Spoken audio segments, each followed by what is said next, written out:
పేదోడి సొంతింటి గల కలగానే మిగిలిపోతోంది. ఇది ఎప్పటికీ తీరని వ్యధగానే ఉంది. అందరికీ ఇల్లు అనే ప్రచారంగానే మారింది. అది ఆచరణలో మాత్రం సాధ్యం కావటం లేదు. తలదాచుకోవడానికి గూడు లేక నీడ కోసం నిరుపేదలు ప్రభుత్వం వైపు ఆశగా ఎదురు చూస్తుంటే పాలకులు పెద్దలు కుమ్మక్కై గెద్దల్లా మారి గూడును తన్నుకుపోతున్న వైనంపై జెమినీ న్యూస్ ప్రత్యేక కథనం.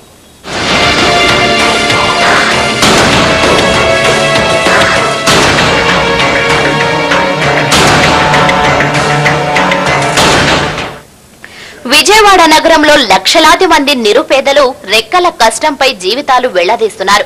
నగరంలో సొంత ఇంటికి కాసింత జాగ దొరుకుతుందేమోనని దశాబ్దాల తరబడి ఎదురు చూస్తున్నారు. నగరంలో ఎక్కడ గజం స్థలం కూడా లేకపోవడంతో కొంతమంది కొండలపైకి వెళ్లి నివాసాలు ఏర్పాటు చేసుకుని అక్కడే ఉంటున్నారు. కొండలు కూడా ఇప్పుడు కరువయ్యాయి. ఇంకా లక్షలాది మంది సొంత ఇంటి కోసం వెతుకుతూనే ఉన్నారు. ఈ నేపథ్యంలో జవహర్లాల్ నెహ్రూ పట్టణ నవీకరణ పథకం కింద అపార్ట్మెంట్ తరహాలో నగరపాలక సంస్థే ఇళ్లు నిర్మించి ఇస్తామని ముందుకు వచ్చింది. 28,000 ఇళ్లు నిర్మించాలని లక్ష్యంగా పెట్టుకుంటే అందులో ఓ 10,000 స్థలం దొరక్క రద్దు చేశారు. మిగిలిన వాటిలో ఇప్పటి వరకు సగం కూడా నిర్మించలేదు. అందులో సగం కూడా పేదలకు అందించలేదు. ఇంతవరకు ఓటింగ్ తుఫాన్లు మొత్తం కూడా అక్కడనే జరిగింది.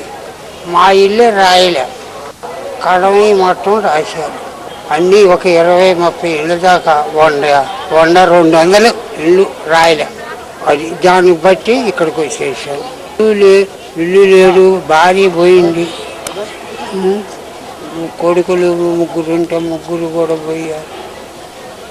ఇదిలా ఉంటే నిర్మించిన ఇళ్లను పలుకుబడి ఉన్న వారికే కేటాయిస్తుండటంతో నిజమైన అర్హులు మాత్రం అలానే నిలబడిపోవాల్సి వస్తుంది.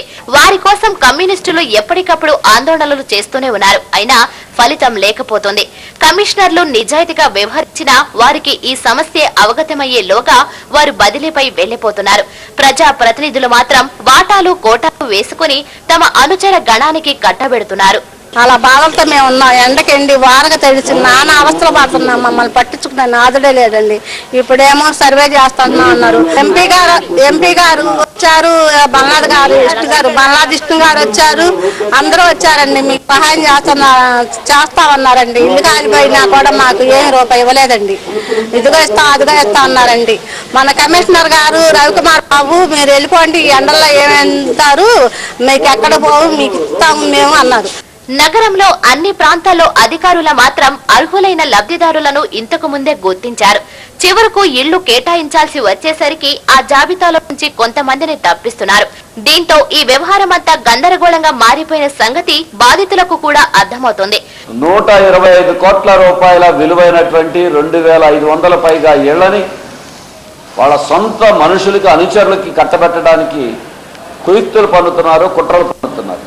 నిష్పక్షపాతంగా వ్యవహరించాల్సినటువంటి నగరపాలక సంస్థ అధికారులు, శాసనసభ్యులు, ప్రజాప్రతినిధులు ఇచ్చినటువంటి సిఫారసుల ఆధారంగా సర్వే చేపిస్తామని చెప్తున్నారు. మేము శాసనసభ్యుల సిఫారసులు కాదు, ప్రజల దరఖాస్తులు మీరు పరిశీలన చేయండి, అర్హులైనటువంటి పేదవాళ్ళకి ఇల్లు ఇవ్వండి అని చెప్పి పలుకుబడిన పక్క పెట్టి అర్హులైన వారికి వెంటనే ఇల్లు మంజూరు చేయాలని బాధితులు కోరుతున్నారు. దీనికి సంబంధించి మరింత సమాచారం విజయవాడ నుంచి మా ప్రతినిధి సుబ్బారావు అందిస్తారు. ఓటీ సుబ్బారావు. Thank you.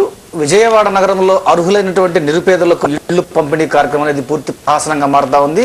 పెద్దల పలుకుబడి, రాజకీయ నాయకుల సిఫారసులు ఉన్నటువంటి వాళ్ళకి మాత్రమే ఇళ్లు అందేటువంటి పరిస్థితి కనిపిస్తూ ఉంది. దీంతో విజయవాడ ఉన్నటువంటి నిరుపేదలు కానీ లేదా ఇళ్లు లేనటువంటి పేదలంతా కూడా పెద్ద ఎత్తున ఆనందంతో ఉన్నారు. దాదాపుగా 3 నుంచి 5,000 ఇళ్లు పంపిణీకి సిద్ధంగా ఉన్నప్పటికీ కూడా ఆ పంపిణీ కార్యక్రమాన్ని మున్సిపల్ కార్పొరేషన్ అధికారులు చేపట్టకుండా పైరవీలు, సిఫార్సులు ఉన్నటువంటి వాళ్ళ యొక్క లేఖల మీద సర్వేలు నిర్వహిస్తామని చెప్తున్నారు. దీనిపైన విజయవాడ నగరంలో సిపిఎం పెద్ద ఎత్తున ఆందోళన కనిపిస్తా ఉంది. దీంతో ఒక్కసారిగా విజయవాడ నగరంలో JNNRUM స్కీమ్ కింద నిర్మించినటువంటి ఇళ్లపైన నీళ్ల కమ్ముకుంటే కనిపిస్తా ఉంది. దీనిపై మనతో మాట్లాడేందుకు సిపిఎం నాయకులు రామరాజు గారు మనతో ఉన్నారు. ఆయనతో మాట్లాడదాం. చెప్పండి రామరాజు గారు, 28,000 ఇళ్లు నిర్మిస్తామని చెప్పేసి JNNRUM స్కీమ్ కింద మొట్టమొదటి ప్రకటించారు. అసలు వరకు ఎన్ని ఇళ్లు నిర్మాణం అయింది? JNNRUM పథకం కింద గత 7 సంవత్సరాల కాలంలో 30,000 ఇళ్ల నిర్మాణం చేపడతామని చెప్పేసి ఆ రోజు 2005 నుంచి 2007 వరకు భూపోరాటం జరిగిన సందర్భంగా ఆ రోజు ఉన్నటువంటి ముఖ్యమంత్రి గారు, మీరు భూమి కోసం, ఇళ్ల కోసం, ఇళ్ల స్థలాల కోసం రోడ్ల మీద ఆందోళన చేయాల్సిన అవసరం లేదు, పోలీసులతో గడపడాల్సిన అవసరం లేదు, మీ అందరికీ మీరు పూడి గుడిసెల్లో ఉంటున్న మిమ్మల్ని అందరినీ కూడా బిల్డింగుల్లో తీసుకెళ్తాం, ఆ రకంగా జేఎన్యూఆర్ఎం ఇల్లు కడతామని చెప్పేసి ఆ రోజు హామీ ఇచ్చారు. ఆ హామీకి అనుగుణంగా 1,47,000 మందిని అద్దెకుంటున్నారు అని కార్పొరేషన్ అధికారులే గుర్తించి ఇంటింటికి వచ్చి స్లిప్పులు ఇచ్చారు. ఆ స్లిప్పులతో పాటు పలకలు పెట్టి నెంబర్లు ఇచ్చి ఫోటోలు కూడా తీశారు. ఆ తర్వాత కాలంలో జేఎన్యూఆర్ఎం పథకం కింద 28,000 ఇళ్లలో ఒక 10,000 ఇళ్ళు స్థలం సేకరించడానికి కార్పొరేషన్కి కానీ ఎమ్మెల్యేలకు కానీ తీరిక లేదు. తీరిక లేక మేము స్థలం సేకరించలేము కాబట్టి ఆ ఇళ్లను క్యాన్సిల్ చేయమని చెప్పేసి రాసినటువంటి ఘనత మన విజయవాడ కార్పొరేషన్ తప్పితే 28,000లో 10,000 ఇళ్ళు రద్దయిపోతే 18,000 ఇళ్ళు నిర్మాణం. ఈ 18,000 ఇళ్లలో ఇప్పుడు ఆల్రెడీ నిర్మాణంలో ఒక 5-6,000 ఇళ్ళు నిర్మాణం జరుగుతూ ఉన్నాయి. ఆ నిర్మాణం మధ్యలో ఆగిపోయినాయి, పునాదుల వరకు ఆగిపోయినాయి. అంటే దాదాపుగా 13,000 ఇళ్ళు పూర్తయిపోయాయి. ఆ పూర్తయిన వాటిల్లో ఒక 5,000 ఇళ్లకు పైగా ఇల్లు పూర్తయినా సరే ఇల్లు కేటాయించడం లేదు. ఎందుకు అని అంటే ఇప్పుడు వాళ్ళు చెప్పేటువంటి కొత్త పద్ధతి ఏంటంటే ఆ రోజు ప్రభుత్వం ఇచ్చిన హామీకి భిన్నంగా ఈ జేఎన్యూఆర్ఎం ఇల్లు లేని వాళ్ళకి ఇచ్చేవి కాదు. ఆల్రెడీ ప్రభుత్వ స్థలాలను ఆక్రమించుకొని ఉంటున్నటువంటి వాళ్ళని అక్కడ ఖాళీ చేయించి వాళ్ళకి ఇక్కడ ఇస్తామని తప్పితే ఈ స్కీమ్ రీలొకేషన్ కోసం ఉన్న స్కీమ్ అయితే అద్దెకుండే వాళ్ళకి కానీ ఇల్లు లేని వాళ్ళకి కానీ ఇచ్చే స్కీమ్ కాదు అనేటువంటి ఈరోజు కార్పొరేషన్ వాళ్ళు చెప్తున్నటువంటి వాదన. అంటే మున్సిపల్ కార్పొరేషన్ అధికారుల వాదన కూడా కొంతవరకు సమంజసంగా అనిపిస్తుంది. ఎందుకంటే స్కీమ్ వచ్చినటువంటి మొట్టమొదటిలో కాలువల పక్కన ఉన్నటువంటి ఆక్రమణదారులు లేదంటే మిగిలినటువంటి రోడ్లు ఉన్న ఆక్రమణదారులు అందరూ కూడా తరలించాలి, వారి కోసమే ఈ స్కీమ్ ఏర్పాటు చేస్తున్నామని కూడా కొంచెం చెప్పారు. వాళ్ళకి కనీసం పని వాళ్ళకన్నా పూర్తిగా ఇచ్చారా? అది మొదట్లో ఆ రకంగా ఇవ్వడం అనేది ప్రారంభించారు. అది కూడా ఒక ఆసనంగా మారి అధికారుల యొక్క తన ఇష్టారాజ్యంగా వాళ్ళ సంబంధించిన వాళ్ళ కేటాయింపులు జరిగినాయి. ఈ మధ్యకాలంలో అనేక ప్రాంతాల్లో ఈరోజు అనేక సంవత్సరాల నుంచి కాపురం ఉంటున్నటువంటి వాళ్ళు, ప్రభుత్వ స్థలాల్లో ఉంటున్న వాళ్ళు ఎప్పటి నుంచో ఇక్కడే ఉంటున్నాం కాబట్టి ఇవి అభ్యంతరకరంగా స్థలాలు కాబట్టి మేము ఇక్కడే ఉంటాం అనేటువంటి వాదన కూడా జరుగుతూ ఉంది. ఇంకో పక్కన వాళ్ళని అక్కడ ఉంచుతామని చెప్పేసి అక్కడ ఉన్నటువంటి అధికార పార్టీ ఎమ్మెల్యేలు కూడా వాళ్ళు వాగ్దానాలు చేస్తూ ఉన్నారు. ఈ పేరుతోటి అక్కడ ఉన్న వాళ్ళని ఖాళీ చేయించడానికి అవకాశం దొరకట్లేదు. కట్టినీళ్లు ఖాళీగా ఉంటున్నాయి. ఈ కట్టినీళ్లు ఖాళీగా ఉండటం వల్ల తలుపులు పోతున్నాయి, ఉన్న ఇళ్ళు పాడైపోతున్నాయి. ఆ రకంగా ఒక పక్కన వృధా అవుతా ఉన్నాయి. రెండో పక్కన చూసుకుంటే సుమారుగా ఒక 7,000-8,000 ఇళ్ళు కట్టినీళ్లు ఖాళీగా ఉండటం వల్ల నెలకి 2 నుంచి 3,000 రూపాయలు అద్దె పెట్టుకున్నా సరే ఒక్కొక్క నెలకు వచ్చేసి అద్దె రూపంలో ఇల్లు కేటాయించకపోవడం వల్ల అద్దె రూపంలో అద్దెకుండేటువంటి వాళ్ళు 1,50,00,000 పైన నష్టపోతా ఉన్నారు. ఇదే సమయంలో ఇల్లు నిర్మాణం పూర్తయిన తర్వాత ఇళ్లలో కనుక ప్రవేశించకపోతే ఇల్లు కూడా పూర్తిగా పాడైపోతుందా? 100 కోట్ల రూపాయలతో పెట్టుకుంటున్నారు కదా.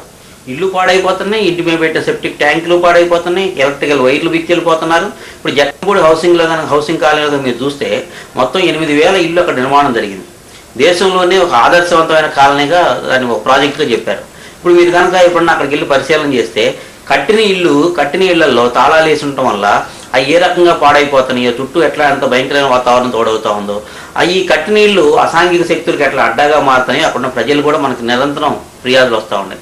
ఒక పక్కన కట్టినీళ్ళు ఏమో పూర్తిగా ఇళ్ళ లబ్ధిదారులు కేటాయించడం, అభ్యంతర కాలంలో తీయాలంటారు, అది జరగదు. మేము చెప్పేది ఏంటంటే అభ్యంతర కాలంలో తీయడానికి అవకాశం లేనప్పుడు అదే ప్రాతిపదికన ఇప్పుడు లబ్ధిదారులుగా ఉన్నట్టు ఎవరినైతే స్లిప్పులు ఇచ్చి మీరు పేర్లు రాశారో వాళ్ళలో ఒక ప్రాధాన్యత ప్రకారం కేటాయించాలని సిపిఎం పార్టీగా డిమాండ్ చేస్తాం. అంటే అసలు ఇప్పుడు తాజాగా ఆ లిస్టులన్నీ పక్కన పెట్టేసేసి విజయవాడ మున్సిపల్ లిమిట్ లో ఉన్నటువంటి శాసనసభ్యులు ఇచ్చినటువంటి ఒక లిస్టు మీద సర్వే చేయిస్తామని చెప్పేసి మున్సిపల్ కమిషనర్ ప్రకటించినటువంటి పరిస్థితి కదా. అదేనండి, ఇప్పుడు కొత్తగా వచ్చిన వాదన ఏంటంటే అద్దెకుండే వాళ్ళకి ఇల్లు ఇమ్మంటేనేమో రూల్స్ ఒప్పుకోమంటున్నారు. అదే అధికారులు అదే ప్రభుత్వం ఈరోజు ఎమ్మెల్యేలు సిఫార్సు చేసినటువంటి వాళ్ళకి ఈరోజు 2 ఎమ్మెల్యేలు సుమారుగా ఒక్కొక్కరు 1000 నుంచి 1,500 వరకు ఇల్లు సిఫార్సు లేఖలు ఇచ్చారు, రికమెండ్ చేశారు. ఇప్పుడు ఆ రికమెండ్ చేసిన వాళ్ళని సర్వే చేయమని చెప్తున్నారు. మరి ఎమ్మెల్యేలు రికమెండ్ చేసిన వాళ్ళకి సర్వే చేసి ఇల్లు ఇవ్వడానికి అభ్యంతరం లేనప్పుడు అదే అద్దెకుండే వాళ్ళని సర్వే చేసి ఎందుకు ఇవ్వడానికి అవకాశం లేదు? అంటే ఎమ్మెల్యేలు రికమెండ్ చేసిన వాళ్ళు అద్దెకుండే వాళ్ళు ఉండి ఉంటారా? వాళ్ళకి ఆ రకంగా ఎమ్మెల్యేలు రికమెండ్ చేసిన వాళ్ళలో ఉండే వాళ్ళకి అవకాశం ఇచ్చినప్పుడు మొత్తంగా నగరంలో మీ ప్రభుత్వం, మీ కార్పొరేషన్, మీ అధికారులు ఇంటింటికి తిరిగి సర్వే చేశారు కదా. మరి ఆ సర్వే చేసిన 1,47,000 మందిలో వాళ్ళలో లబ్ధిదారులను గుర్తించడానికి వచ్చిన అడ్డం ఏంటి? అది మేము ఈరోజు సిపిఎం పార్టీ. ఇప్పుడు లబ్ధిదారులు అంటే వీళ్ళకి ఉచితంగా వస్తే ఇల్లు, లేదంటే వీళ్ళు కూడా కొంత అమౌంట్ అది కాదండి. ఇప్పుడు అది కూడా మళ్ళీ మధ్యకాలంలో మీరు చూస్తుంటారు. అంతకుముందు ఈ లబ్ధిదారులుగా ఉన్నటువంటి వాళ్ళు 10% వీళ్ళు కట్టాలి, మిగిలింది బ్యాంకు లోన్ ఇస్తారు. అది కూడా పేదవాళ్ళుగా ఉన్న వాళ్ళకి కేటాయించాలని చెప్తున్నారు. బ్యాంకు వాళ్ళు కొంత లోను శాంక్షన్ చేస్తారు. ఈ మధ్యకాలంలో కొత్తగా చెప్తుంది ఏంటంటే, అంతకుముందు వాళ్ళు కట్టేటువంటి వాటాని 10,000 నుంచి 40,000కు పెంచారు. అంటే ఆ 40,000 కూడా ఒకేసారి కట్టేస్తే వాళ్ళకి తర్వాత ఇబ్బంది లేదని చెప్తున్నారు. 40,000 రూపాయలు కట్టగలిగిన వాళ్ళకే ఈరోజు ప్రయారిటీలో పెడుతున్నారు. ఆ రకంగా కూడా ఎవరైతే ఇల్లు లేని పేదవాళ్ళు ఉన్నారో వాళ్ళకి అందకుండా మధ్యలో ఉన్నటువంటి బినామీలకి, మధ్యలో ఉండేటువంటి దళారీలకి, ఎవరైతే 40,000 పెట్టి కొనుక్కుంటారో అలాంటి వాళ్ళందరికీ అవకాశం కల్పించి అనేక సంవత్సరాలు పోరాటం చేసి సాధించుకునే ఇళ్లను కూడా పేదలకు అందకుండా మధ్య దళారులకు ఏదైనా అవకాశం వస్తా ఉంది. అందుకే సిపిఎం పార్టీగా మరి దాదాపుగా 3-4 వేల ఇల్లు పూర్తయిపోయి ఉండే, దాదాపు ఏడాది క్రితం పూర్తయినాయి. మరి వాటి పరిస్థితి అండి, వాటికి మరి రెవెన్యూ రికవరీ ఉండదు కదా. ఇప్పుడు ఆ ప్రకారంగా ఇప్పుడు అధికారులు కూడా బ్యాంకర్లు కూడా ఎంటబడుతున్నారు. ఇప్పుడు అందులో భాగంగా ఏంటంటే, ఒక పక్కన రీలొకేషన్ పేరుతో ఖాళీ చేయించాలంటేనేమో అక్కడ ఖాళీ చేయడానికి జనం సిద్ధంగా లేరు. వాళ్ళని ఖాళీ చేయిస్తే అక్కడ ఓట్లు పోతాయని ప్రజాప్రతినిధులు సిద్ధంగా, ఎన్నికలు వస్తున్నాయి కాబట్టి అది సిద్ధంగా లేదు. కాబట్టి ఒక పక్కన ప్రాంతాలు మారిపోతారా, ఓటర్లు ప్రాంతాలు మారిపోతారు. ఒకటి వాళ్ళకి వీళ్ళు హామీలు ఇచ్చుకుంటూ వచ్చారు, మీ ఇల్లు మీకే ఉంటాయి, మీకేం ఇబ్బంది లేదు అని చెప్పేసి. అక్కడ తీయడానికి ఏమో అవకాశం తక్కువగా ఉంటుంది ఒకటి. రెండోది బ్యాంకర్లు ఒత్తిడి చేస్తున్నారు కాబట్టి ఆ ఇళ్లను ఏదో రకంగా నింపడం కోసం ఈరోజు ఈ లిస్టులన్నీ కూడా వస్తున్నాయి మేము అంటే. మీ పోరాటం ఉండబోతుంది అంటే ఇప్పుడు మేము నగరం మొత్తంగా ఎప్పుడైతే ఈ ఎమ్మెల్యేలు ఈ లిస్టులు ఎన్ని వస్తూ ఉన్నాయో, గత అనేక రోజుల నుంచి కూడా మా పోరాటం కొనసాగుతూ ఉంది. 2007 నుంచి ఈ పోరాటం సాగుతూ ఉంది. గతంలో అనేక రూపాల్లో ఆందోళన జరిగింది. వీళ్ళు ఏదో చెప్తున్నారు ప్రభుత్వ స్థలాలు లేవని చెప్తున్నారు. ఆ రకంగా ప్రభుత్వ స్థలాలు ఎక్కడెక్కడ ఉన్నాయో వాటన్నిటిలో కూడా జెండాలు బాతి, అట్లాగే గుడిసెలు, పూరి గుడిసెలు వేయటం ద్వారా, ఆక్రమించుకోవడం ద్వారా చూపించాం ఒకటి. రెండోది, ఆ పోరాటం ఫలితంగా అధికారులు ప్రభుత్వం దిగొచ్చి ఇంటింటికి వచ్చి స్లిప్పులు ఇచ్చారు. అయితే స్లిప్పులు ఇచ్చిన తర్వాత ఆ స్లిప్పులు ఎందుకు పనికి రాకుండా పోయే సందర్భంలో ఈరోజు మీరు ఏదైతే మీరు పెట్టిన రూల్స్కి భిన్నంగా రీలొకేషన్ పేరుతో ఉన్నటువంటి ఇళ్లని ఎమ్మెల్యే సిఫార్సుల పేరుతో సిఫార్సులు ఇచ్చిన వాళ్ళకి సర్వే చేయడానికి అవకాశం ఉన్నప్పుడు, మేము కూడా ప్రజల తరపున మాకు స్లిప్ ఇచ్చారు, మాది కూడా పరిశీలన చేయండి అని చెప్పేసి ప్రజలందరినీ కూడా రేపు కార్పొరేషన్ ఆఫీస్ దగ్గరికి తీసుకురావాలనే పద్ధతిలో కూడా ఆందోళన సిద్ధమవుతా ఉన్నాం. థ్యాంక్ యూ అండి. విజయవాడ నగరంలో Jawaharlal Nehru urban renewal mission ఇళ్లన్నీ కూడా పెద్ద ఎత్తున పూర్తయినటువంటి పరిస్థితి. దాదాపుగా 18,000 ఇళ్ల నిర్మాణం అవుతుంది. అందులో 12,000 ఇళ్లకు పైగా నిర్మాణం పూర్తయిపోయినటువంటి పరిస్థితి. అందులో 5-6 వేల ఇల్లు ఇప్పటికే పంపిణీ చేశారు. మరో 5-6 వేల ఇల్లు పంపిణీ సిద్ధంగా ఉన్నాయి. ఈ పంపిణీ వ్యవహారం ఇప్పుడు పూర్తిగా రాజకీయపరమైనటువంటి వ్యవహారంగా మారేటువంటి ఒక అనుమానం ఉందని చెప్పేసి సిపిఎం నాయకులు అనుమానం చేస్తారు. అదేవిధంగా ఎందుకంటే సభ్యులు సిఫారసు చేసినటువంటి వాళ్ళకే ఇచ్చేటువంటి ఉద్దేశంతో మున్సిపల్ కమిషనర్ కూడా, మున్సిపల్ కార్పొరేషన్ అధికారులు కూడా ఒక ప్రత్యేకమైనటువంటి సర్వే చేస్తామని చెప్తున్నారు. అయితే ఇప్పటికే గతంలో ప్రత్యేకమైనటువంటి సర్వే చేసి అందరికీ కూడా నెంబర్లు స్లిప్లు ఇచ్చేటువంటి పరిస్థితి ఉంది. ఇటువంటి నేపథ్యంలో వారికి మొట్టమొదటి ప్రాధాన్యత ఇవ్వాలని చెప్పేసి సిపిఎం డిమాండ్ చేస్తున్నారు. ఇది పరిస్థితి. Out studio.